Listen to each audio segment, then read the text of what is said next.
Hello lovely children of Westlands, Mrs. Dyer here. Today I'm going to read you the story of Puss in Boots.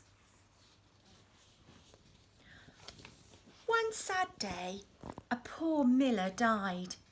All he left to his youngest son was the mill's cat. A cat? What use is that? Sobbed the poor youngest son. But meow! It was no ordinary cat. My master, I can help you, said the cat. But first I need a new pair of boots. Fancy that, a talking cat, said the young man, and with his last pennies he bought a pair of fine new boots. Puss in Boots set to work. He put some grains of corn deep inside a good strong sack. Then off he went to the woods and waited. A little way back. Before long, some greedy partridges climbed into the sack and... Meow! Got you! Puss in Boots went to the palace to see the king.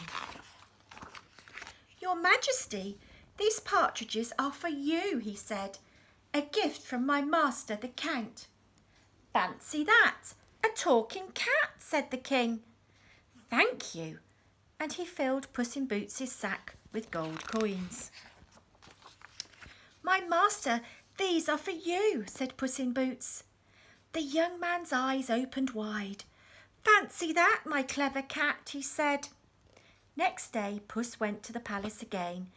Your Majesty, these rabbits are for you, he mewed. A gift from my master, the Count. Fancy that. It's the talking cat, said the king. One day Puss in Boots heard the king was coming along the road. My master, quick, whispered Puss in Boots. Off with your clothes. Jump in the river. The young man was puzzled, but he did as Puss had told him. Shh! I'll hide your clothes.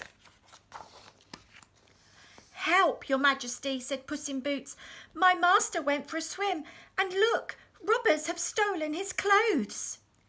It's the talking cat. Fancy that, said the king. And he sent a servant to bring some of his own clothes for the young man. My master, meow, take a bow, said Puss in Boots. The king went on his way, and Puss ran ahead of him.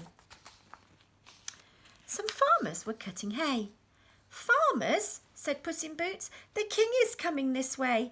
Here's what you must say. This meadow belongs to the Count. Fancy that, a talking cat, said the farmers. Whose fine meadow is this? This meadow belongs to the Count.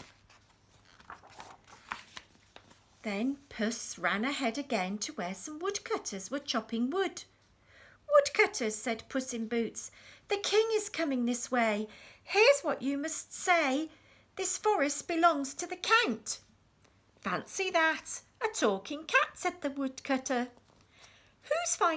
Whose forest is this? This forest belongs to the Count. Then Puss in Boots ran ahead again to an ogre's palace. You are big, ogre, mewed Puss in Boots, but are you clever too? Yes, roared the ogre as he turned himself into a lion. You are fierce, ogre, mewed Puss in Boots, but you can turn yourself into a tiny mouse. Yes, squeaked the ogre. Then Puss gobbled up the mouse. Soon the king arrived at the ogre's palace. Who owns this fine palace? Asked the king. Your Majesty, mewed Puss, this palace belongs to the Count. Then the rich Count must marry my daughter, said the king. So the miller's son married the king's daughter, and he was never poor again. My master, meow, life is good now, said Puss in Boots, and they all lived happily ever after. The end. Bye-bye, children.